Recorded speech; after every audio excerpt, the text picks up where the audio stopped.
पैर फिसल जाता है और वो पानी में डूबने लगता है। सभी भेड़िए उस भेड़िए को बचाने के लिए उसका पीछा कर। अब स्कार कूदकर भेड़िए के पास जाता है और अपने दांतों से लकड़ी को बाहर खींचने लगता है, लेकिन तभी लकड़ी टूट जाती है। स्कार हार मानने वालों में से नहीं था। वो लकड़ी के नीचे घुसकर लकड़ी को अपने कंधों पर उठा लेता है और बाहर की तरफ खींचने लगता है। स्कार में अभी भी वो जोश और जुनून बाकी था। स्कार उस भेड़िए को बचा लेता है। सभी भेड़िए स्कार को ध्यान से देख रहे थे। अब स्कार भेड़ियों का दोस्त बन चुका था। मादा भेड़िए से स्कार को प्यार हो चुका था। स्कार पूरा दिन भेड़ियों के साथ खेलता था और बूढ़े आदमी के लिए खाने के लिए मछली लाता था। स्कार केवल रात के समय इस बूढ़े आदमी के पास आता था। आदमी कहता है, स्कार तुमको अब नए और अच्छे दोस्त मिल चुके हैं और तुम्हारे पास अब समय भी नहीं रहता कि मेरे साथ कुछ समय बिता सको। लेकिन स्कार बिल्कुल भी नहीं बदला था। वो अपनी इस जिंदगी को खुलकर जीना चाहता था। अगली सुबह वही मादा भेड़िया स्कार को बुलाने आती है। बूढ़ा आदमी कहता है कि देखो स्कार, तुम्हारा प्यार तुम्हें बुला रहा है। स्कार भेड़िए के साथ चला जाता है। धीरे धीरे समय बीत रहा था और अब स्कार भेड़ियों के परिवार का हिस्सा बन चुका था। लेकिन ये आदमी बिल्कुल अकेला हो चुका था। अब बूढ़ा आदमी यहाँ से जाने का फैसला करता है। वो कहता है, स्कार मुझे अब चलना होगा। मैं जानता हूँ कि तुम्हें थोड़ा दुख हो रहा होगा, लेकिन तुम्हारे पास तो अब तुम्हारा परिवार है।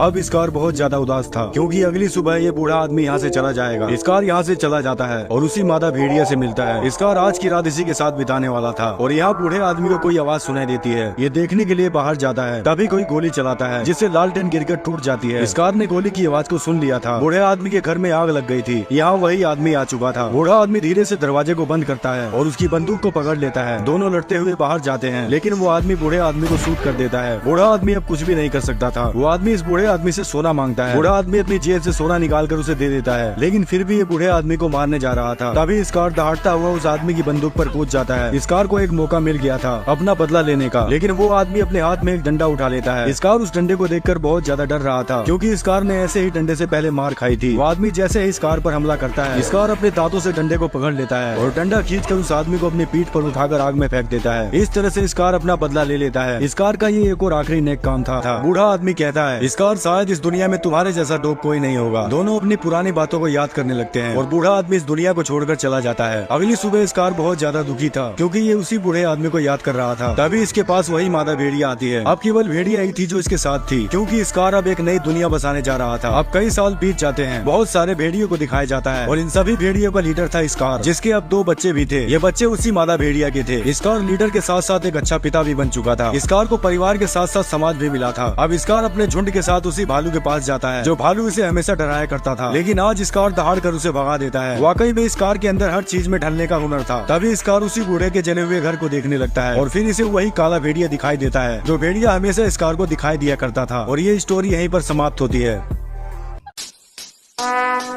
Would like to take notes while I take totes of the marijuana smoke. Oh, you wanna choke, then smoke.